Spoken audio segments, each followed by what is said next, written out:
ज्योतिरादित्य पूज्य प्रवर के चरणों में सभक्ति वंदन, अंतर विराजित मुनिवर के चरणों में पुनः प्रणाम।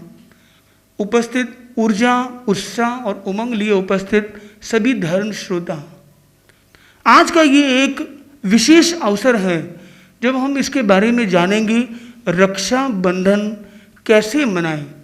राखी हर सीजन में आती है, हर वर्ष आती है। हर सावन के महीने की ये पूनम पर आने वाला ये विशेष पर्व जिस पर होता है सब लोगों को गर्व। इसके बारे में जैन विधि क्या कहती है, कैसे जैन विधि से भी राखी मनाई जाती है और रक्षा बंधन है या मुक्ति का मार्ग है, इन सब के बारे में हम आगे के क्रम में जान पाएंगे। इसी क्रम में हमारे एक वरिष्ठ और विशिष्ट उपासक जिन्होंने अपना जीवन एक साधनामय बना दिया है और सुबह सुबह प्रेक्षा ध्यान के विशेष प्रयोग कराते हैं।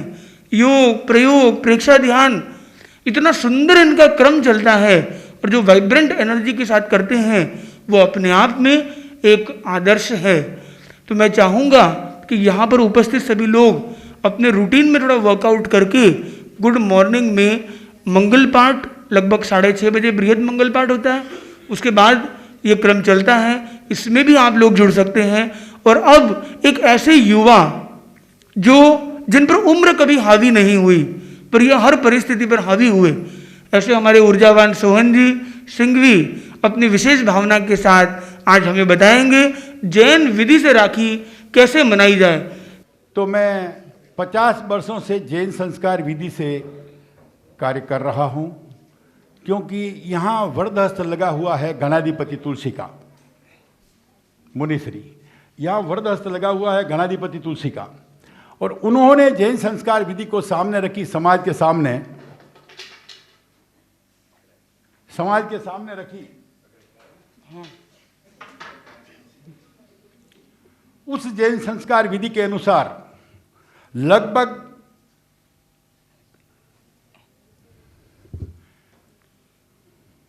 लगभग 50 से ऊपर तो मैंने शादियां करवा दी है जैन संस्कार विधि से। अब तक 50 से ऊपर जैन संस्कार विधि से मैंने शादियां करवा दी है। मेरा लक्ष्य शादियां करवाना नहीं है। मैं एक उपासक हूं, मैं एक प्रेक्षा प्रशिक्षक हूं, मैं एक साधक हूं। शादी कराना मेरा लक्ष्य नहीं, संसार बढ़ाना मेरा लक्ष्य नहीं, लेकिन जैन संस्कार विधि को सामने लाना मेरा मुख्य लक्ष्य बना। और मैंने 50 से ऊपर शादियां लगभग, बहुत सुंदर, अच्छी बात है।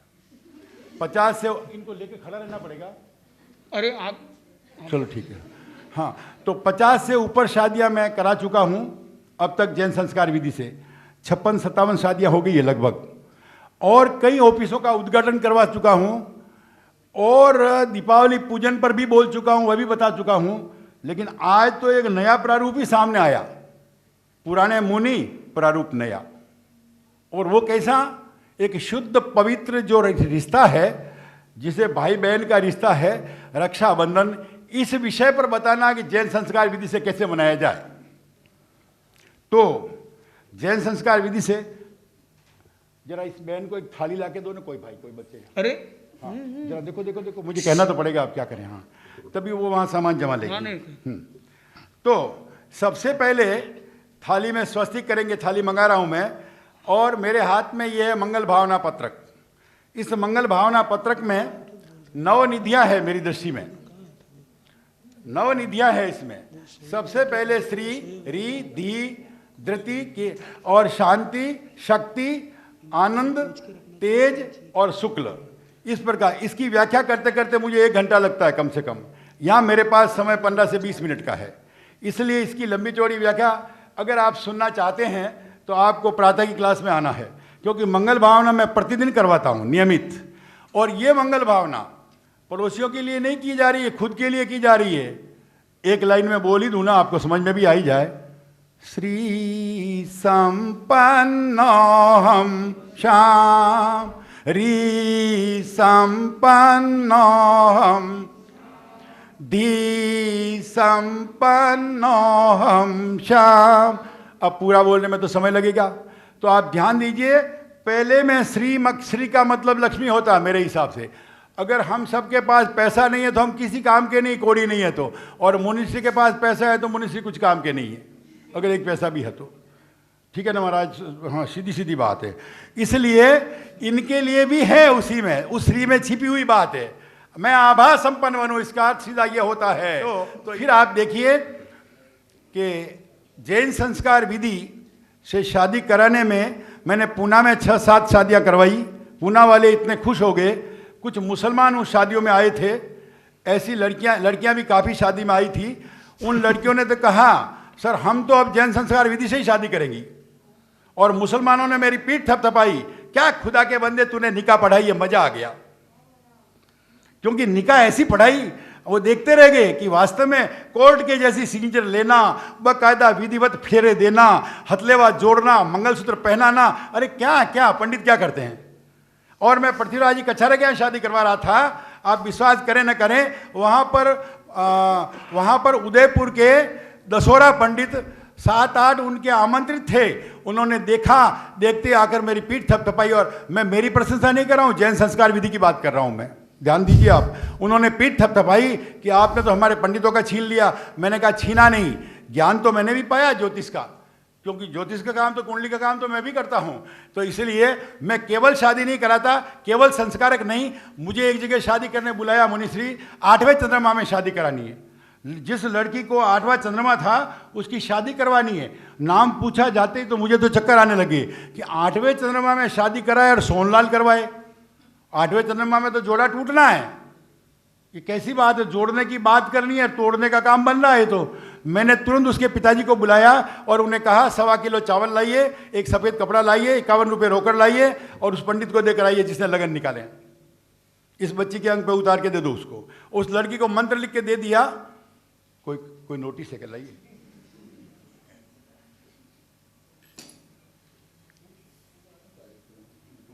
अच्छी बात है, अब वो आप जैसा ठीक समझे, अच्छी बात है। हाँ, तो हाँ, मुझे क्या कह रहा था, भूल गया बात करते करते। वो चंद्रमा हो गया उसका, चंद्रमा 8वां था और मैंने उसको मंत्र दे दिया, बेटा 1 घंटा जाप करो, बारात आने की तैयारी है, तुम 1 घंटा जाप करो फिर मैं शादी करवाऊंगा। और मैंने वह शादी 1 घंटे जाप करने के बाद करवाई। और उसके बाद उसको मंत्र जो दिया, मैंने जो आशीर्वाद दिया उसमें भी वही वो मंत्र दे दिया, 1 साल तक तुझे ये जाप करना है, प्रातः 4:30 से 6, 1.5 घंटा। और वो जाप उस लड़की ने कर्मठता के साथ किया। सूरत जाकर देखा मैंने, बारात सूरत से वापी आई थी और देखा कर्मठता के उसने जाप किया। उसने किसी दसोरा पंडित को भी बता दिया मंत्र, तो उसने कहा कोई न कोई पंडित तुझे अच्छा मिला, नहीं तो तेरी जिंदगी बचना मुश्किल थी। और मुनिश्री विश्वास करें कि उन्होंने इतना इस बात को ठीक माना। कहने का तात्पर्य मेरा यह है कि ज्योतिष को देख करके काम करना। हाँ, पंडित लगन देते हैं, रात को 12 बजे लगन, रात को 1:30 बजे लगन। सोनलाल नहीं देता लगन रात के कभी भी, मैं दिन के लगन देता हूँ। वो कहते कहाँ से लाओगे? मैं कहीं से भी लाऊंगा, तुम देखो, करके देखो। दिन के लगन देता हूँ, रात्रि भोजन नहीं होगा। जहाँ मैं शादी कराता हूँ वहाँ जमीकन नहीं होगा, जहाँ मैं शादी करवाता हूँ वहाँ रात्रि भोजन नहीं होगा। मैं दिन के लगन दूंगा, वो भी सुबह 8 बजे बारात लाओ, 8 से 9 बजे तक नाश्ता करो, 9 मेरे हवाले कर दो लड़के लड़की को, 11:30 छोड़ दूँ, फिर भोजन तैयार, भोजन करो और बसों में बैठो, मंगल पाठ सुना रहा हूँ, हॉल खाली करो। और बेटी को जितना देना है उतना दो, 1 करोड़ रुपए का दो, कम क्यों देते हो? बेटियां बैठी ही ये सोचेगी यार हमारे पेट पे तो पाँव नहीं लगे, नहीं लगाएंगे। पिताजी को कहता हूँ जितना देना है उतना दीजिए। तो अब जैन संस्कार, आज यहाँ विषय है रक्षाबंधन। ये तो हुई जैन संस्कार विधि की बात। गणाधिपति तुलसी ने जो भेंट दी है, ये साधारण काम नहीं किया है, बहुत अच्छा काम किया है। पर मुझे एक बात का खेद है मुनिश्री, सेठों को अभी तक ये बात दिमाग में नहीं आई। शादी नहीं करते हैं, बर्बादी करते हैं, 80 लाख रुपए खर्च किए, करोड़ रुपए खर्च किए, अरे 41,000 रुपए पंडित को दिए शादी करवाने के। मेरे मन में आया कि वो मेरे जितना काम तो कर लेता कम से कम। 41,000 लेके मेरे जैसा काम नहीं कर सकता। यहाँ कई भाई बहन बैठे हैं जिनके मैंने कई जगह के उद्घाटन करवाए, जो साक्षी है ये सब बता सकते हैं। वो कहा पड़े तो यहाँ खड़े करेंगे एक एक को। चलिए अब मैं आता हूँ मूल विषय पर, क्योंकि समय थोड़ा है और कम समय में बात ज़्यादा करनी है। तो देखिए, मंगल भावना पत्रक जो है, ये मंगल भावना पत्रक बहन वहाँ स्थापित करो, ये गिलास के पास खड़ा कर दो सामने, तो इधर, हाँ ये मंगल भावना, इधर आगे, इधर खड़ा हो गया, हाँ कर दो, चलो ठीक है। सबसे पहले देखिए, राखी बांधने के लिए दोनों भाई बहन बैठे हो ना, राखी है वहाँ पर और सगे भाई बहन भी है। अरे इससे बढ़िया क्या, अरे मम्मी ने नोट दिए कि नहीं दिए, थोड़े पैसे भी तो देने चाहिए ना। चलो नहीं दिए तो कोई बात नहीं। हाँ, तो बहन पहले 101 रुपया भाई को देगा, राखी बांधेगा, भाई वापस एक बार 200 रुपये दे देगा वापस, फिर तो हज़ारों में देना क्या कमी वाली बात है। तो देखना मैं बनाता हूँ। तो सबसे पहले हमें मंगल भावना पत्रक यहाँ स्थापित कर दिया, यानी हम जो भी शुभ कार्य करें उसमें अपने इष्ट को नमन करके कार्य करें, फिर कहीं भी बाधा नहीं आ सकती। मैं प्रातः जो क्लास लेता हूँ त्रिपदी वंदना के साथ करवाता हूँ। त्रिपदी वंदना नहीं की तो क्लास चालू नहीं होगी, क्योंकि त्रिपदी वंदना करने के बाद मेरा इष्ट बल खड़ा है, बाल बाका नहीं हो सकता, स्वस्थ आनंद आता है सब काम करने में। और जब मैं ये संकल्प कराता हूँ मैं शक्तिशाली हूँ, मजा आता है, महाराज तक आवाज़ पहुँचती है धमधमाट। क्यों मैं ठीक कह रहा हूँ बेटा? हाँ, है क्लास वाला व्यक्ति यहाँ। तो देखिए ये मंत्र यहाँ आ गया। अब कोई कमी होने वाली नहीं इन भाई बहन में, रक्षा की कमी नहीं होगी। भाई बहन को वचन दे, मैं तेरी रक्षा के लिए प्राण भी देने को तैयार हो जाऊंगा, और बहन भाई की रक्षा के लिए ये एक दूसरे राखी बांधेंगे। अभी मैं बता रहा हूँ, बंधवा रहा हूँ आपको इसमें। और ये कार्य जो आज का आयोजित किया है, ये अखिल भारतीय तेरापंथ योग परिषद ने किया है, बहुत सुंदर। मैं अखिल भारतीय तेरापंथ योग परिषद के प्रति ढेर सारी मंगल कामनाएं अर्पित करता हूं। इस कार्य को इस मंच पर रखा, और मेरी यहाँ की स्थानीय तेरापंथ योग परिषद के लिए भी मैं ढेर सारी मंगल कामनाएं अर्पित करता हूं, क्योंकि काम तो ये कर रहे हैं ना। वो तो कह ठीक है, ऑर्डर दे दिए हमारे संदीप जी ने, तो काम करने वाले करेंगे ना, इसलिए मैं रहा हूँ इस पद पर, सबसे पहला व्यक्ति रहा हूँ। तो ये कार्य कर रहे हैं इस तरह से। अब रक्षाबंधन पर सामान सामग्री देखिए, चावल, कुमकुम, मोली मेवाड़ में लच्छा बोलते हैं, ठीक है ना। हाँ, राखी है ना बहन, देख लो, गुड़, जल कलश, बाजोट। ये बाजोट देखो मैंने मुनिसी का मंगा लिया, मिल गया अपने को, मुनिसी ने खुद ने कृपा करा दी, मैंने देख लिया। हाँ, और मंगल भावना पत्रक वह भी आ गया, और थाली भी आ गई। लाल कपड़ा नहीं आया, कोई लाल कपड़ा आ गया तो बिछाओ ना फिर वहाँ पे। चलिए अब आप देखिए, वहाँ पर स्वस्तिक करवा रहा हूँ मैं, मंगल भावना। स्वस्तिक क्या? गणपति की स्थापना ही है। स्वस्तिक में ज्ञान दर्शन चारित्र तप, इधर जैन सिद्धांत की तरफ देखूँ तो, और उधर देखूँ तो गणपति की स्थापना। गणपति की स्थापना हो जाती, फिर कहीं विघ्न की कहीं बाधा आ ही नहीं सकती, इसलिए शादी ब्याह में गणपति की स्थापना की जाती है सबसे पहले। अब कहाँ से, हाँ ये कहाँ से आ गया अकेला?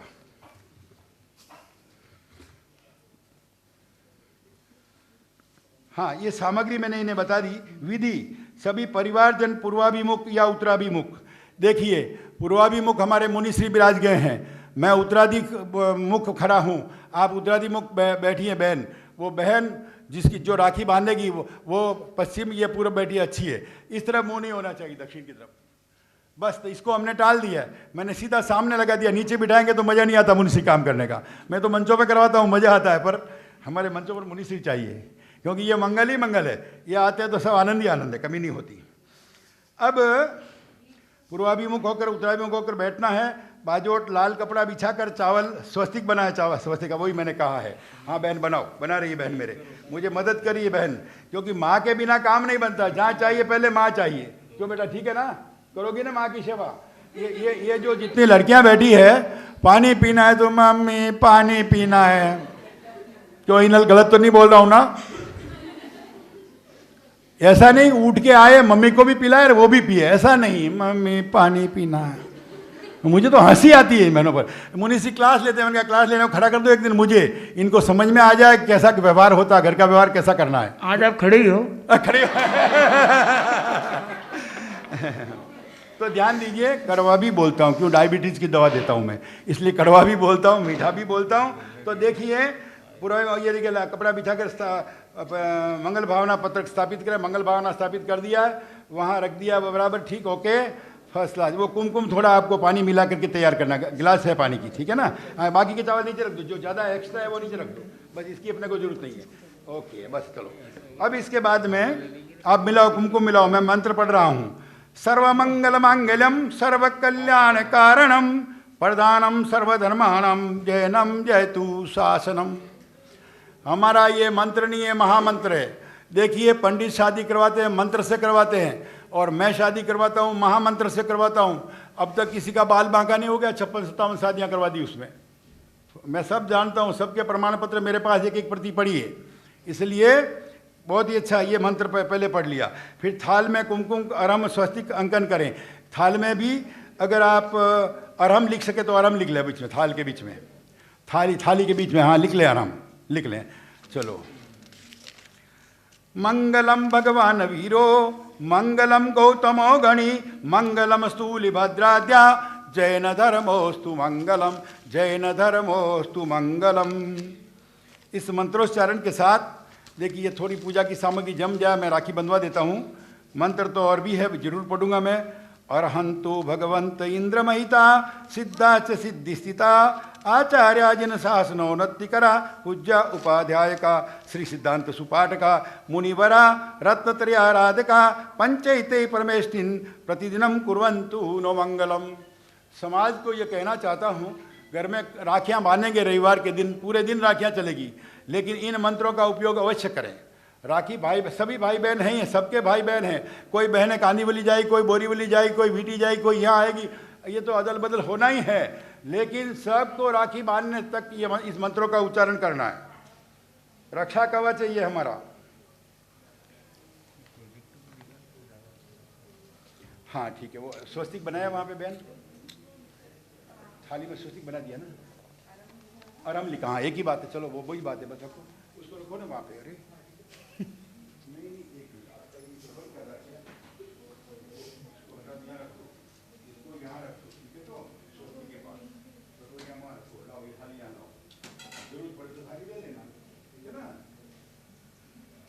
तो कैसे काम करोगी, ऐसे ही करना पड़ेगा ना।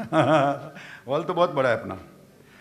ओम रीम सिम सियाउसा सर्वविघ्न। राखियां निकालो, राखियां निकालो। हाँ निकाल के दोनों, एक बहन के हाथ में दो, एक भाई के हाथ में रहे। हाँ अब देखो, मैं मंत्र तो मैं बोलूंगा, बहन तिलक करे भाई के। मिठाई नहीं लाई ना, इसमें मिठाई है यहाँ पर, खोलो ना। अरे तो फिर क्या देर किस बात की, रात को तो मुझे नहीं खाना है, बच्चों को तो खाना है ना।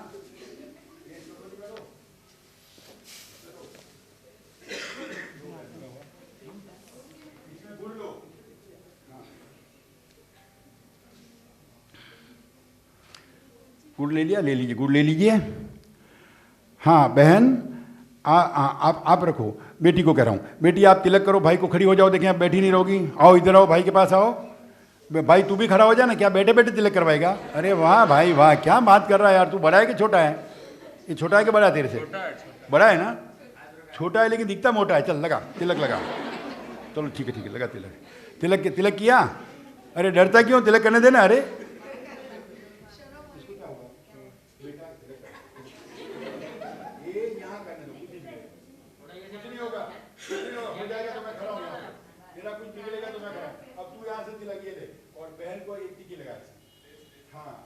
आयुष्मान बाबा दे दिया, आशीर्वाद मैंने दे दिया। मुंह इधर रखो, थोड़ा मुंह इधर।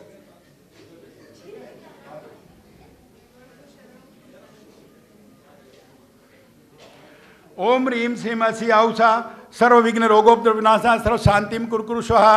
ओम रीम सिम असि आउसा सर्वविघ्न रोगोपद्रव विनाशा सर्व शांतिम कुरकुरु स्वाहा। ये मंत्र जब सूरत में महामारी आई थी, तब गणाधिपति तुलसी ने यह मंत्र दिया था, और इस मंत्र से बहुत अच्छा काम हुआ उस वक्त। वहाँ मैं उस वक्त सूरत में था। ओम रीम सिम असि आउसा नमः सर्वविघ्न रोगोपद्रव विनाशा सर्व शांतिम कुरकुरु स्वाहा। हाँ बांधो। ओम रीम सिम असि आउसा नमः सर्वविघ्न रोगोपद्रव विनाशा सर्व शांतिम कुरकुरु स्वाहा। तमो, हाँ बांधो, इनके बांधी, भाई के बांधी, तिलक कर दिया। गुड़ दो भाई के मुंह में, और भाई बहन के मुंह में दे। माँ तुम्हें इसलिए बिठाया कि माँ सिखाए उन्हें क्या करना है, इसलिए माँ को भी पैदा किया है। माँ चाहिए। मैंने मुनीषों का एक माँ चाहिए, 2 बच्चे चाहिए। आपके पास बच्चे वो तो लाओ, महाराज ने दिए। धम्मो मंगल हो गया। बैठो आप, कुर्सी बैठो आराम से। अब आप सुनो को बैठ करके आराम से, कोई चिंता नहीं। अब धम्मो मंगल मुक्तिटम अहिंसा संयमो तवो देवावितं नमंसन्ति जस्तदमे सयामनो। इसका अर्थ तो मुनिश्री बताते ही हैं। जिसमें अहिंसा, संयम और तप है, वह मंत्र छोटा कैसे हो सकता है। उस मंत्र के प्रति तो हम समर्पित है, और धर्म हमारा उत्कृष्ट मंगल है। उसके बाद फिर ओम रीम, फिर बहन थाल में जल कलश लेकर अपने भाई व पूरे परिवार की आरती करे। करो ना, भाई की आरती करो, भाई की आरती कराओ, बहन आरती कराओ। ये पड़ी। हाँ गिलास ले रही हो ना?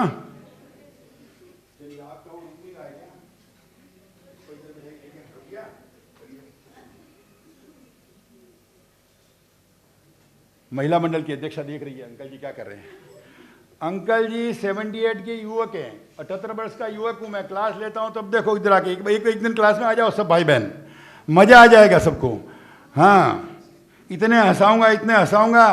डॉक्टर वैद्य कहते हाँ क्या करे, खड़े हो ना, आरती किया, आरती करो भाई के। हाँ, अब भाई के पास नोट है तो रख ना उसमें यार, नहीं है ना, नहीं लाया, अरे राम राम क्या करे यार, मैंने तो कहा था माता पिता को कहना चाहिए थोड़ा। हाँ कोई बात नहीं है, यहाँ कोई हो ठीक है, चलो कोई बात नहीं, दिया था क्या, चलो कोई बात नहीं, चलो ठीक है, रखो आरती रखो नीचे। ओम रीम सिमरम अरम देव्यो नमो नमः, ओम रीम सिमरम सिद्धेभ्यो नमो नमः, ओम रीम सिमरम आचार्यभ्यो नमो नमः, ओम रीम सिमरम उपाध्यायभ्यो नमो नमः, ओम रीम सिमरम गौतम स्वामी प्रमुख सर्व साधुभ्यो नमो नमः। ये मंत्र बोलने से रोग शोक दुख दर्द सब भाग जाता है। और सबसे बड़ी बात एक होती है कि ज्योतिष की भाषा में बोलूँ तो नवग्रह शांति है। कहीं पर भी कोई ग्रह शनि की 7.5 कुछ नहीं बिगाड़ सकती। जहाँ नौकार मंत्र खड़ा है, जहाँ नौकार मंत्र नहीं है वहाँ कठिनाई आने की संभावना रहती है। ओम रीम सिमरम गौतम स्वामी प्रमुख सर्व साधुभ्यो नमो नमः। ऐसो पंच नमुक्कारो सब पावपणासनो मंगलानंच सवे सिंह पडमंग हवाई मंगलम। ये मंत्र की महिमा, नमस्कार महामंत्र की, ये मंत्र कितना बड़ा सबसे उत्कृष्ट मंगल है। ये हमने कितनी सामग्री जमा दी, लेकिन सबसे ज़्यादा मंगल हमारा ये है, इसलिए हमें ध्यान देना चाहिए। फिर उसके बाद में जो मंत्र आया है वो मंत्र तो गुरुदेव ने अभी दे रखा है पूरे भारतवर्ष, पूरे भारत को नहीं पूरे वर्ल्ड को दे रखा है। चैता भार हम वासम चक्रवटी मई ढियो शांति शांति करे लोए पत्तो गई मनुतरम पत्तो गई मनुतरम। यह मंत्र आपको याद हो, देखा हो, किसी ने सब कई लोगों ने देखा है। मंत्री मुनि जब प्रवचन करते थे, मैंने उनके साथ बहुत काम किया, मुनिश्री बहुत रहा हूँ उनके साथ। सबसे पहला मंत्र उनका वही था। उन्होंने इस मंत्र का चयन कैसे किया? शांतिनाथ भगवान की शांति का। चैता भार हम वासम चक्रवटी मई ढियो शांति शांति करे लोए पत्तो गई मनुतरम पत्तो गई मनुतरम। इस तरह से यह मंत्र बहुत उपयोगी है। अभी महामारी के समय में इस मंत्र का जाप सबको करना है, चाहे अध्यक्ष हो, चाहे कोई अध्यक्ष न हो, कोई पद पे हो न हो, स्वस्थ सबको रहना है भाई। वह पूरे परिवार का जीवन ज्ञान दर्शन चारित्र तपमय बने, ऐसी मंगल कामना के साथ वर्धापित करें। मैं आप सबके प्रति मंगल कामना करता हूँ। आगे थोड़ा सा और बोलकर नाणेणम दंसणेणम चम चरितेण तहे तहे वया खंतिये मुत्तिये वड्डमाने भवाई तत्पश्चात सर्वबुद्ध होकर तुतमंत के साथ। अब मैं लोगस का पाठ कर रहा हूँ, आप सब ध्यान की मुद्रा में रहेंगे। लोगस उज्जो यगरे धम्म तित्थ अरे जिणे अरहंते कितैसम 24 केवली उषभमजियंच वंदे संभम अभिनंदनंच सुमयंच पवमप्पम सुपासम जिणंच चंदपहम वंदे सुविहिंच पुप्पदंतम सियलसिजंच वासुपूज्यं च विमलमनंतंच जिणं दमं सन्तिश्च वंदामि कुंतुम अरं च मल्लिं वंदे मुनिसुभयं नमि जिणंच वंदामि निट्ठनेमिं पासं तवदमानं च एवं मये अभित्वा विहूयर यमला पहिन जरमरणा 24 पिजनवरा तिथरा में पश्यंतु कित्तीय वंदीय मये जे ए लोगस उत्तमा सिद्धा आरोग्य भोइलाभम समाहि वरमुतमं दिन्तु चंदेषु निमलयरा आई चे स्वयं पयासहरा सागर वर गंभीरा सिद्धा सिद्धिं मम दिशन्तु सिद्धा सिद्धिं मम दिशन्तु। अब आशीर्वाद देना है, आपको खड़ा होना पड़ेगा तीनों को। हाँ, संस्कार का आशीर्वाद दे रहा है आपको। बहन आप भी हाथ जोड़ के खड़ी हो जाओ। आपको आशीर्वाद है अखंड सौभाग्यवती भवा। बोल रहा हूँ मैं, अभी बोलने वाला हूँ, सुनिए। तुष्टिरस्तु पुष्टिरस्तु वृद्धिरस्तु कल्याणमस्तु अविघ्नमस्तु आयुष्यमस्तु आरोग्य कर्म सिद्धिरस्तु इष्ट संपत्ति रस्तु पापानि साम्यंतु पुण्यम वर्ताम श्री वर्ताम कुलगोत्रे चाबिर्वर्ताम स्वस्ति भद्र चास्तु। ये मेरा मंगल ये संस्कार की ओर से आप सबके लिए ढेर, आप चारों तीनों के लिए ढेर सारी मंगल कामनाएं। बैठे अपनी जगह पर। आपके लिए अखंड सौभाग्यवती भवा, इनके लिए दीर्घायु भवा, आयुष्मान भवा। हाँ, अब मैं मंगल पाठ के साथ इसको पूरा करूंगा। उसके साथ साथ मेरे मन में एक बात है, यहाँ लिखा हुआ भी है, तो मैं इस मंगल भावना पत्र को समाज को मैं एक बार बोलूं, पहले मैं बोलूं, फिर आप सब बोले मंगल भावना पत्र, ठीक है? मंगल भावना आपसे करवाई देता हूं मैं, काफ़ी क्यों यहाँ लिखा ही है तो फिर क्यों नहीं किया जाए। श्री संपन्नोऽहं श्याम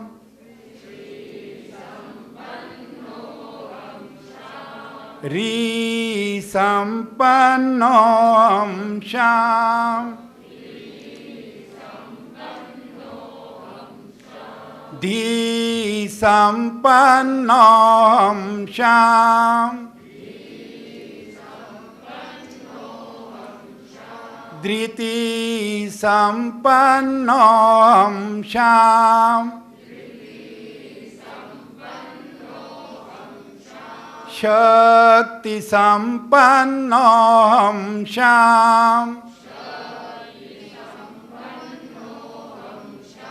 शांति संपन्नोऽहं श्याम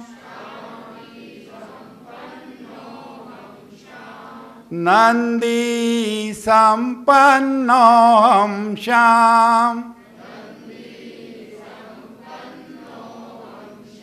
तेज संपन्नोऽहं श्याम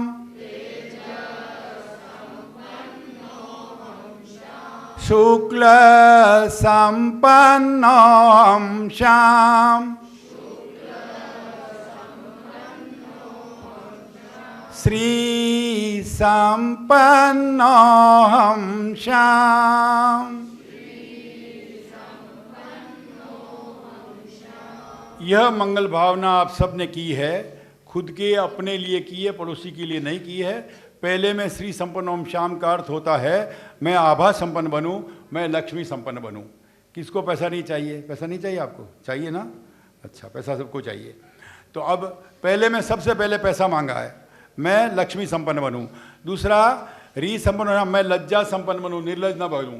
कपड़े हमारे छोटे छोटे छोटे छोटे न होते जाएं, निर्लज न बने, लज्जा संपन्न रहे, ये इसमें मांगा गया है।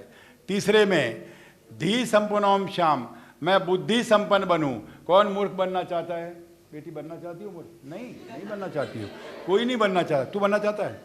नहीं बनना चाहता। तो फिर धी का मतलब मैं बुद्धि संपन्न बनूं। वो कौन सी बुद्धि? शुभ बुद्धि आनी चाहिए, अशुभ नहीं। चलिए, उसके बाद में धी के बाद धृति, मैं धैर्य संपन्न बनूं। देखिए, यहाँ कहीं भोजन हो ना, तब मैं देखता हूँ लाइन तोड़ के पड़ापड़ी करते हैं, मेरा नंबर पहले, मेरा नंबर पहले। ऐसा नहीं करना चाहिए। एक पंजाबी तो कढ़ाई में उतर गया, जैन से बाद लाडनू मैंने देखा, अरे बल्ले ही बल्ले, बोलता बोलता कढ़ाई में उतर गया सिरा लेने के लिए। हमने कहा यार तेरे पाँव जल जाएंगे मेरे भाई, तू बाहर रहे और तू पहले लेना है तो इस तरह से नहीं होना चाहिए। मैं धैर्य संपन्न बनूं। ट्रेन में चढ़ते हैं, लाइन से चढ़ते हैं तो सब चढ़ जाते हैं और धक्का मुक्की करते हैं कि मैं पहले चढ़ूंगा, तो कोई नहीं चढ़ सकता। हाँ, हो गया समय मेरा, बस 2 मिनट में मैं अपनी बात छोड़ता हूँ, क्यों मुनिषी को सुनना, मेरा समय ज़्यादा हो गया और हो गया। तो धैर्य संपन्न होना चाहिए। उसके बाद शक्ति संपन्न। अब शक्ति संपन्न मेरी क्लास में बताता रहूँगा, मुनिषी पधार गए, समय मैंने 10 मिनट ज़्यादा ले लिया है, इसलिए ये उचित नहीं है। मैं मेरी बात को यहीं संपन्न करता हूँ। मेरी बात जिस किसी को कड़वी लगी हो मुझे माफ़ करें, और नहीं माफ़ करें तो डायबिटीज़ में काम लें, ताकि डायबिटीज़ चली जाएगी कड़ी दवा से। इसलिए ढेर सारी मंगल कामना सबके लिए। इन रक्षाबंधन का जो प्रयोग इन्होंने किया है बच्चों ने, इनके लिए मंगल कामना। बहन ने मदद दी, इसके लिए मंगल कामना। और सबसे बड़ी बात यह अरेंज मुनिषी ने करवा दिया, टेबल भी मुनिषी का ही दे दिया और सारी बात मुनिषी ने करवा दी। इसके लिए ढेर सारी मंगल कामना और आप सबके प्रति ढेर सारी मंगल कामनाएं। तेरापंथ योग परिषद अखिल भारतीय सबके लिए। तो मैं तेरापंथ सभा को कैसे भूल सकता हूँ, जो हमारे तपस्वी मुनि तपस्वी हो गए, अध्यक्ष तो क्या 15 है आज, अरे वाह वाह वाह, उनके लिए ढेर सारी मंगल कामनाएं कि हमारे अध्यक्ष क्या करें। तात्या जी ने शुरू किया तो ये भी लग गए अब तो उसी लाइन में। ये तो इतनी तपस्या नहीं करते थे, पता नहीं कैसे करने लगे हैं, तो उनके लिए ढेर सारी मंगल। अरे वो क्या करें, हमारे यहाँ काशिद प्रहलाद आज कितने 13 है ना उनके। अरे भाई, मैंने तो मुनिषी को निवेदन किया, मुनिषी क्या कर रहे हो आप, इसको दीक्षित कर दोगे क्या? लेकिन पारस पत्थर के पास रह करके सोना बन गया वो। मेरी ढेर सारी मंगल कामना उसके लिए भी। और मुनिषी के प्रति कृतज्ञोस्मि। मुनिश्री, आपने मुझे समय दिया, मुनिश्री आपने मुझे समय दिया और मंच खुला सौंप दिया मुझे कि ये है ना मंच खड़ा है ना, आपके सामने मंच खड़े। ऐसे गुरुदेव महाश्रवण जी देते हैं मुझे कि महाश्रवण, मुझे संयोजक ने 5 मिनट का समय दिया, लेकिन महाश्रवण जी से 8 मिनट का समय और ले लिया और 13 मिनट बोल गया उनके मंच पर। लगभग 35 मिनट में आपने बहुत सुंदर सार गर्भित और भी कई अपने संस्मरणों के साथ जोड़कर बहुत सारी ज्ञान की बातें बताई। अब इसी क्रम में मुनि जागृत कुमार जी आप सबको जागृत करना चाहते हैं। मुनि जागृत कुमार। आराध्य के चरणों वंदन। विराजमान प्रोफेसर मुनि श्री महेंद्र कुमार स्वामी के चरणों में सत सत वंदन। उपस्थित चेंबूरवासी, इससे पूर्व हमने बहुत अच्छे से रक्षाबंधन की विधि को सोहन जी से जानने की कोशिश की और बहुत सुंदर तरीके से और मार्मिक तरीके से हमने जानने की कोशिश की। और उपासक है, हम तो देखते हैं सवेरे सवेरे रोज़ उनका एकदम एनर्जेटिक पूरा एकदम हॉल गूंजता है, ऐसा लगता है कि कोई है। या तो कोई बच्चे होते हैं तो ऐसा लगता है कि कोई है हॉल में, या फिर एकदम एनर्जेटिक कोई ऐसे सवेरे सवेरे एकदम हिलाने वाले कोई होते तो लगता है। तो काफ़ी अच्छा एक क्रम चलता है सवेरे प्रेक्षा ध्यान का और बहुत सुंदर तरीके से चलता है। आज का जो विषय है वो है रक्षाबंधन। तो वैसे तो भाई बहन का हमने थोड़ा देख लिया, इधर नज़ारा देख लिया कैसे क्या रक्षाबंधन मनाई जाती है। तो रक्षा की बात चल रही है, तो रक्षा हम किससे करें, चाहे भाई हो चाहे बहन हो, हर किसी को रक्षा करनी है। कोई किसी से रक्षा करना चाहता है, कोई किसी से रक्षा करना चाहता है। तो मैं एक थोड़ा रक्षा का थोड़ा सा कॉन्सेप्ट बताना चाहूँगा आपको कि कैसे हम अपने आप को सिक्योर्ड कर सकते हैं। एक तो ये भी होता है कि ब्रदर है वो सिस्टर की रक्षा करता है, सिस्टर है वो ब्रदर की रक्षा करते हैं। एक कॉन्सेप्ट ये होता है और एक कॉन्सेप्ट अलग थोड़ा सा होता है कि हम रक्षा कैसे की जाए, वो हम देखते हैं। क्योंकि ज़्यादातर हम रक्षा किससे करना चाहते हैं, नेगेटिविटी या पॉजिटिविटी से।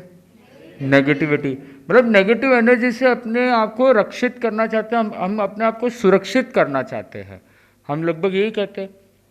और अक्सर इसी के कड़ी में मैं एक चीज़ जोड़ना चाहूँगा थोड़ा आपसे। कई बार अब मैं लिंक करूँगा, थोड़ा सा आपको लगेगा कि थोड़ा अलग चल रहा है, पर मैं लिंक करूँगा दोनों चीज़ों को। कई बार आपने देखा होगा कि कोई भी बड़ा व्यक्ति है, जैसे सोहनलाल जी को अगर कहा जाए कि बोले बहुत अच्छा प्रेजेंटेशन रहा, बढ़िया रहा, तो सोहनलाल जी को क्या करेंगे, सोहनलाल जी ऐसा बोलेंगे कि हाँ महाराज बहुत बढ़िया, बहुत मेहनत की थी मैंने, तो क्या आवाज़ मैंने बुलंद लगाया था। पर इनकी एक विशेषता है, ये कभी भी श्रेय खुद को देंगे नहीं, क्रेडिट किसको देंगे, गुरुदेव को देंगे। कि किसकी कृपा से, गुरुदेव की कृपा से।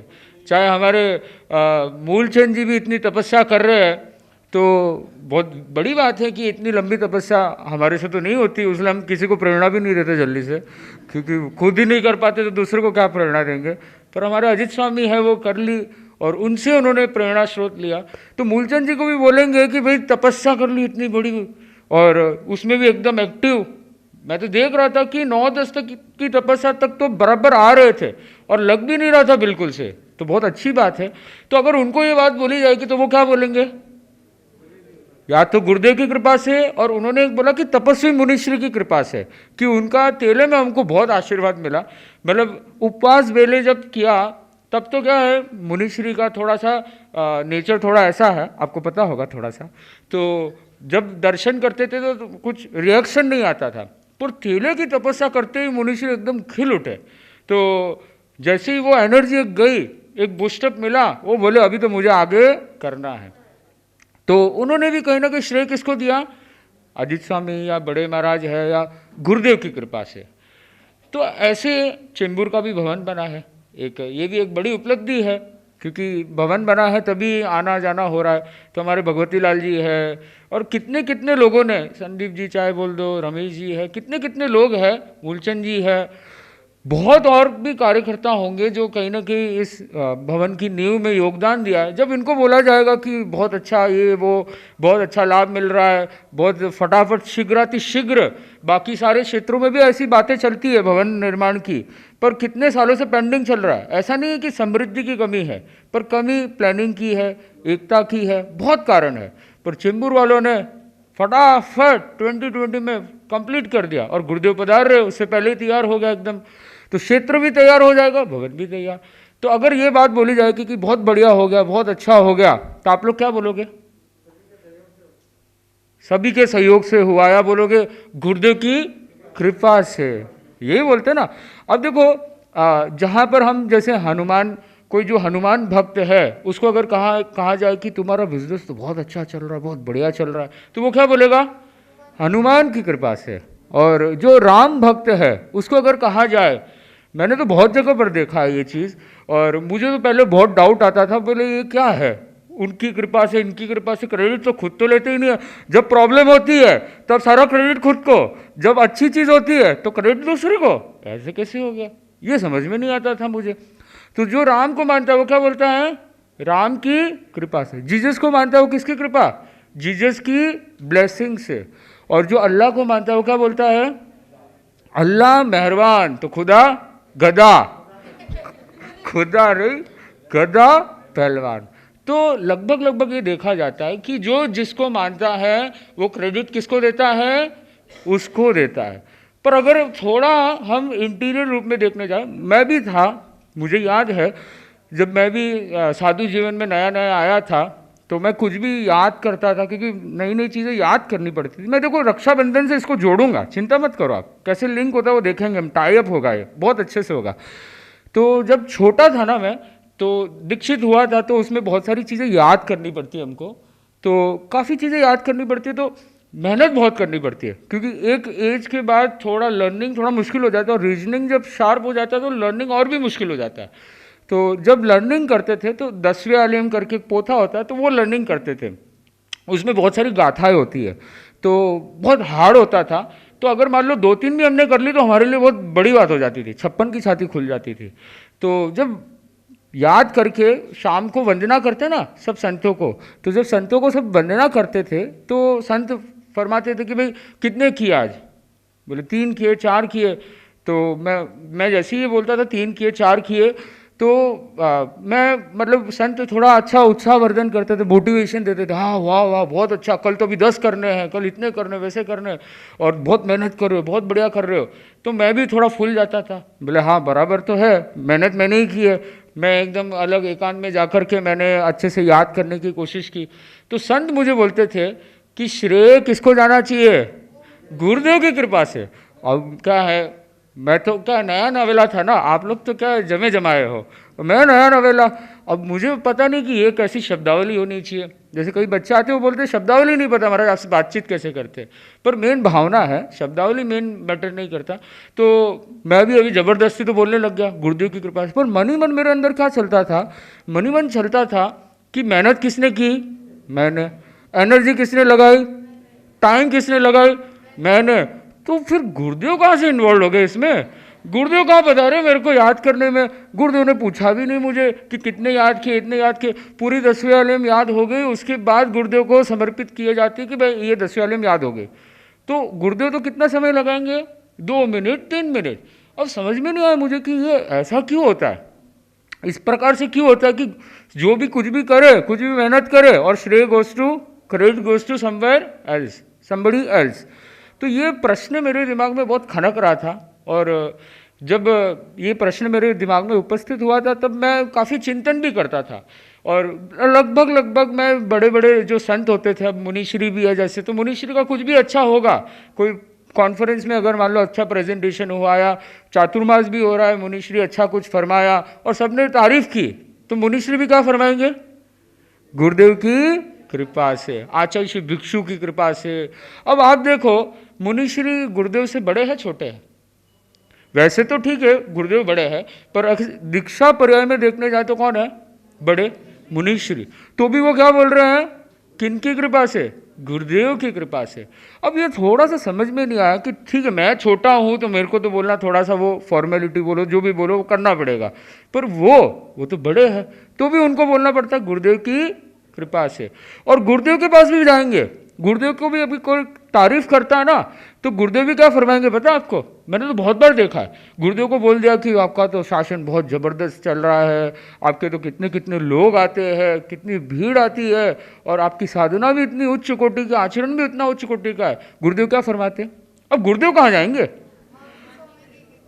महावीर स्वामी तो दिखते ही नहीं है, इधर कहाँ है?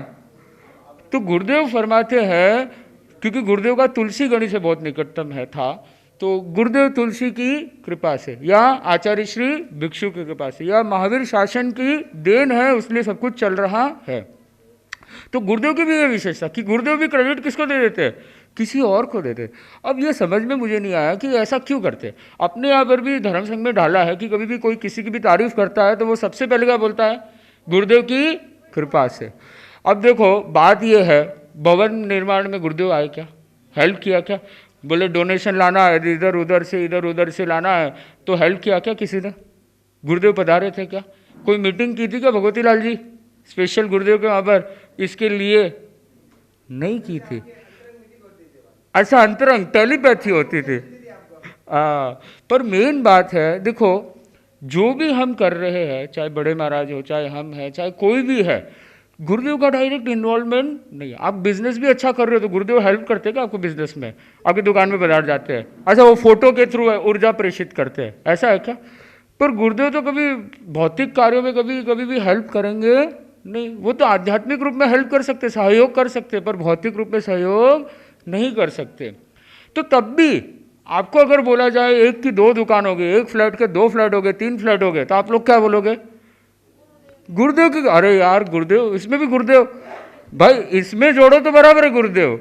वो भौतिक सुख सुविधा में भी 2 गाड़ी की 3 गाड़ी हो गई, 4 गाड़ी होगी, बोले गुरुदेव की कृपा। अरे ऐसे कैसे गुरुदेव की कृपा? गुरुदेव ये थोड़ी काम करेंगे। गुरुदेव की एनर्जी भाई बहुत सिक्योर्ड है, बहुत लिमिटेड है, तो हर जगह यूज नहीं की जाती है। तो ये जो क्वेश्चन था ये मेरे मन में भी आता था। अब मैं थोड़ा सा और आगे बढ़ूंगा। अब देखो कई लोगों को मैं एक पहलू जोड़ूंगा, कड़ियों को जोड़ूंगा। कई लोगों को एक प्रॉब्लम होती है, बच्चों में बहुत ज़्यादा देखा जाता है कि कभी कभार कुछ अच्छी चीज़ करते हैं, तपस्या करते हैं, कोई तारीफ कर देता है, एग्जाम में बहुत अच्छे परसेंटेज आ गए, किसी ने तारीफ कर दी, क्या लग जाती है? नज़र लगती है, नहीं लगती है? फिर कौन आता है? मम्मी आती है। फिर क्या करती है? वो नज़र कैसे उतारती है? वाह देखो अच्छे से याद है पूरा, ये तो पूरा दिखा देंगे, इसकी भी विधि हो जाएगी पूरी अच्छी सी रक्षाबंधन के साथ। तो ऐसे करते हैं, या नमक का पानी उसको ऐसे ऐसे करते हैं। फिर और क्या करते हैं? नींबू और मिर्ची, इसको कैसे भूल गए आप लोग? नींबू और मिर्ची। अब मिर्ची खिलानी नहीं है, नींबू भी खिलाना नहीं है, वो तो नज़र उतारते हैं। और कई लोग क्या करते हैं? कई लोग एक स्पेशल चीज़ करते हैं कि नज़र उतारने के लिए, हाँ बोल रहे, बराबर बोल रहे, थोड़ा पास में हो, काला टीका, हाँ बच्चों को काला टीका लगाते हैं, वो भी इसीलिए लगाते हैं। और एक चीज़ करते हैं, बोलते हैं ना क्या लगा दो? थुतकारा लगा दो। थुतकारा बोलते हैं ना कि थुतकारा मतलब थूक जो है, नहीं अभी लगाना नहीं है, माँ से गंदा हो जाएगा आपका, तो थुतकारा लगा दो मतलब थूक फेंको। अब ये मेरे को नज़र का कभी कॉन्सेप्ट समझ में ही नहीं आया कि नज़र का कॉन्सेप्ट है क्या आखिर में? ये थुतकारा देना, ये करना, नज़र जैसी चीज़ होती है क्या? नहीं होती है ना? होती है क्या? नहीं होती है। पर मैं भी ऐसा ही मानता था पहले। तो मैं मेरी कुछ इंसिडेंट बताता हूँ आपको। मैं जब एग्ज़ाम देता था 10th की मुझे बात याद आ रही है, तो मैं थोड़ा स्टूडियस बोलो या जो भी बोलो, मैं थोड़ा पढ़ाई करता था। तो मेरे जो सामने वाले थे उनका बच्चा जो था वो चंचल था, तो उनकी नज़र हमेशा मेरे पर रहती थी कि बोले ये बहुत पढ़ाई करता है। वो उसके बच्चे का नाम था स्वीटू, तो बोले स्वीटू ये देखो कितना पढ़ाई करता रहता है, तुम देखो इधर उधर घूमते रहते हो, बस तुम मवाली बनना और कुछ नहीं बनना, ये आगे जाएगा। तो ऐसे करके रोज़ जब भी मैं एग्ज़ाम के लिए भी जाता तब भी कुछ ना कुछ बोल देते। अब अक्सर होता क्या, मैं देखता कि जब मतलब वो तारीफ़ करते ना, अब उनकी नेगेटिव एनर्जी पॉजिटिव एनर्जी मुझे पता नहीं, पर जब तारीफ़ करते उस दिन मेरे को क्या आ जाता? मज़ा आ जाता। वाह रे वाह, ये आता तो बहुत बढ़िया हो जाता, पर बुखार आ जाता था। अब वो क्यों आता था मुझे भी नहीं पता। और मैंने देखा कि बुखार आता तो मैं क्या है, जब भी बाहर जाता ना कोई अच्छे काम के लिए, तो मैं पहले देखता उधर दूरबीन से कि वो कहीं बीच में ना आ जाए। तो वो दिखते कि भाई अंदर है, तो चुपके से फटाफट निकल जाता, वेट नहीं करता। तो ये जो नज़र का जो कॉन्सेप्ट है, ये मैंने तब अनुभव किया। उसके बाद क्या हुआ, उसके बाद वो कुछ मुसलमान लोग होते हैं जो नज़र उतारने में बहुत एक्सपर्ट होते हैं, आप लोगों को पता होगा। तो वहाँ पर एक लाइन में मैं भी गया, मम्मी पापा ज़बरदस्ती लेकर के गए, बोले मैं मानूँ नहीं मानूँ, बोले जाना तो पड़ेगा तुमको, आना तो पड़ेगा ही। तो वो लाइन में लगा मैं, और लाइन में लगा तो वो आपको पता ना क्या करते हैं, वो झाड़ू, अरे झाड़ू का नाम मत लो, झाड़ू मारने के लिए नहीं था। तो वो जैसे ही मैं गया आगे, तो मैं देख रहा हूँ झाड़ू से ऐसे ऐसे, हाँ बहुत लोगों को अनुभव है, झाड़ू से ऐसे ऐसे करते थे। ये इससे एडवांस थे, झाड़ू तो करते ही थे, इन्होंने और क्या किया, इन्होंने किया एक चप्पू निकाला। मैं बोला है मुसलमान और साथ में चप्पू, मैं डर गया, बोले ये क्या करेगा क्या ये। फिर क्या हुआ, वो अच्छी भावना के साथ करते। तो जब एकदम पास में गया तो उन्होंने क्या किया, बोले ये शर्ट ऊपर करो, अभी ऊपर नहीं करूँगा मैं, पर ऊपर करो, शर्ट ऊपर करो। शर्ट ऊपर करके मैं देखा अभी वो गए, काम से गए, पेट ही पकड़ा, पेट में ही सीधा जाता है पहले। तो ऊपर करो, और ऊपर करके फिर वो चाकू को लगाया। मैं बोला अभी क्या होगा, फिर ऐसे कर दे, ऐसे मतलब थोड़ा सा ऐसे सीधा नहीं मारा, ऐसे करके मारा मुझे। तो वो चप्पू अगर चिपक जाता है, मतलब आपको क्या लगी है, नज़र लगे। चप्पू नहीं चिपका तो नज़र नहीं है, और चप्पू चिपक गया एकदम ज़बरदस्त, फेविक्विक की जोड़ के साथ चिपक गया। और आप देखो उन्होंने जैसे ही नज़र उतारी ऐसे ऐसे करके, वो चप्पू निकल भी गया। तो जैसे ही निकला मेरी बीमारी भी ठीक हो गई। और ऐसा नहीं है प्लेसिबो इफेक्ट है या इधर उधर बोले दिमाग में था इसलिए हो गया, मैं बिल्कुल भी मानता नहीं था। तो नहीं हूँ ऐसा नहीं है, नहीं था। तो जब ये चीज़ हुई तो मुझे लगा कि भाई कुछ ना कुछ तो होना चाहिए इसके पीछे, कारण कुछ ना कुछ लॉजिक होना चाहिए। फिर क्या हुआ, अब देखो नज़र का कॉन्सेप्ट मैं थोड़ा बताता हूँ आपको। अब देखो जैसे ही अगर मैंने एक्सेप्ट किया कि हाँ मेरे कारण से सब कुछ अच्छा हुआ है, रिजल्ट आया अच्छा, वो किसके कारण से आया, मेरे कारण से। मतलब मैंने क्या कर दिया, एनर्जी को क्या कर दिया, एब्जॉर्ब कर दिया। जो जैसी एनर्जी दे रहा है वो क्या कर दिया, मैंने एब्जॉर्ब कर दी। अब आप देखो एक तरीका होता है, हमने जैसे बोला ना कि हम एक एक्सेप्ट करते हैं, हाँ जो भी क्रेडिट है वो मुझे ही जाएगा, कोई और क्रेडिट नहीं लेगा। अब क्या है, आप देखो दो प्रकार की गाड़ियाँ होती है, एक वाइट कलर की और ब्लैक कलर की। पता है सबको दोनों में क्या फ़र्क होता है, कलर का तो फ़र्क होता ही है, और क्या फ़र्क होता है।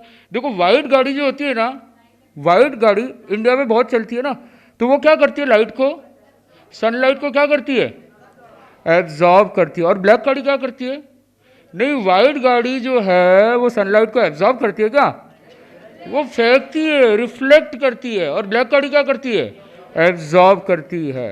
मतलब एनर्जी आ रही है, एक क्या कर रही है, रिफ्लेक्ट, और एक क्या कर रही है, एब्जॉर्ब। इसलिए आप कौन सी गाड़ी ज़्यादा पसंद करते हो, वाइट। और वही फॉरेन में कौन सी चलती है ज़्यादा, ब्लैक। क्यों, क्योंकि वहाँ सनलाइट नहीं। तो वहाँ सनलाइट चाहिए या नहीं चाहिए, चाहिए। तो सनलाइट चाहिए तो वो एब्जॉर्ब करती है, इसीलिए उधर गाड़ी कौन सी चलती है, ब्लैक। अब गाड़ी में हम मूल मुद्दे पर आएंगे कि वैसे ही हमने अगर एक्सेप्ट कर ली एनर्जी, अगर हम वाइट गाड़ी बन गए, ब्लैक गाड़ी बन गए, ब्लैक गाड़ी बनते हैं हमने क्या कर दिया, एनर्जी को एक्सेप्ट कर लिया, एब्जॉर्ब कर लिया। और जैसे ही वाइट गाड़ी बन गए तो हमने क्या कर दिया, रिफ्लेक्ट कर दिया। तो हमको क्या करना है, एनर्जी को रिफ्लेक्ट भी करना पड़ेगा, एब्जॉर्ब भी करना पड़ेगा। कभी रिफ्लेक्ट कभी एब्जॉर्ब, दोनों चीज़ करनी पड़ेगी। अब आप देखो जब आपकी कोई तारीफ करता है तो वो आपको क्या दे रहा है, एक तरह से पॉजिटिव हो या नेगेटिव हो, क्या दे रहा है, एनर्जी दे रहा है।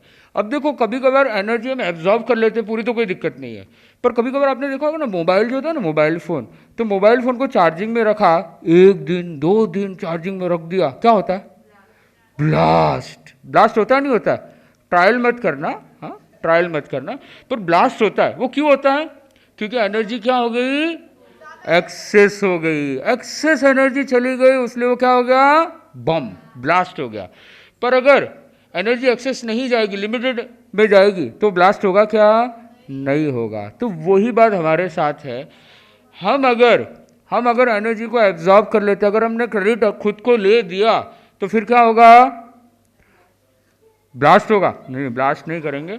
उसने देखो तपस्या जो करता है उसको सबसे ज़्यादा क्या लगती है? नज़र लगती है। क्यों? क्योंकि सबके आंखों में आ गया, वो सबके आंखों में आ गया तो सब उसको अनुमोदना दे रहे हैं। ओमरम होता है ना, सब उसका ओमरम करते हैं। जैसे मूलचंद जी का भी मैंने नाम लिया तो सब एकदम हाँ में हाँ मिला रहे, हाँ हाँ बहुत बड़ी तपस्या हो गई, तो सब एनर्जी भेज रहे। तो उसलिए उनको नज़र लगेगी नहीं लगेगी? कितने लोग तपस्या करते हैं, उनको नज़र के कारण से क्या होता है? उल्टी हो जाती है, कुछ ना कुछ प्रॉब्लम हो जाती है, पर जैसे ही नज़र उतारते एकदम ठीक हो जाता है, एकदम नॉर्मल हो जाता है। तो इसका कारण क्या है कि हमने उस एनर्जी को क्या कर लिया? एक्सेप्ट कर लिया, एब्जॉर्ब कर लिया। पर जैसे ही आपने बोला, क्या बोला? गुरुदेव की कृपा से, तो आपने एनर्जी को क्या कर दिया? डायरेक्शन दे दिया, रिफ्लेक्ट कर दिया। उसका मतलब नहीं गुरुदेव को सब प्रॉब्लम होगी, ऐसा नहीं है। वो एनर्जी कहीं पर भी जाएगी, वो अपने को मतलब नहीं है, पर हमने एक्सेप्ट नहीं किया। तो उसीलिए कभी भी लाइफ में कोई भी अचीवमेंट करो, कभी भी लाइफ में कहीं पर भी आगे बढ़ो, तो हमको क्या बोलना है? गुरुदेव की कृपा। अरे अच्छे से बोलो भाई, बम्बई पधार रहे हैं, गुरुदेव तक जाना चाहिए। क्या है? गुरुदेव की कृपा से। तो मैं मानता हूँ कि एक छोटी सी चीज़, आपके परसेंटेज अच्छा है, आप लाइफ में कितना भी बड़ा अचीवमेंट करो, चाहे वो बौद्धिक रूप में हो, चाहे आध्यात्मिक रूप में हो, चाहे भौतिक रूप में हो, हमको एक ही स्वर में बोलना है। क्या बोलना है? गुरुदेव की कृपा से। अब मुनिश्री की कृपा से मुझे इतना बोलने का मौका मिल गया, मुनिश्री का भी थोड़ा टाइम ले लिया, तो मुनिश्री की कृपा से मुझे अच्छा मतलब बोलने का मौका मिला। अभी मेरा विनम्र निवेदन मुनिश्री।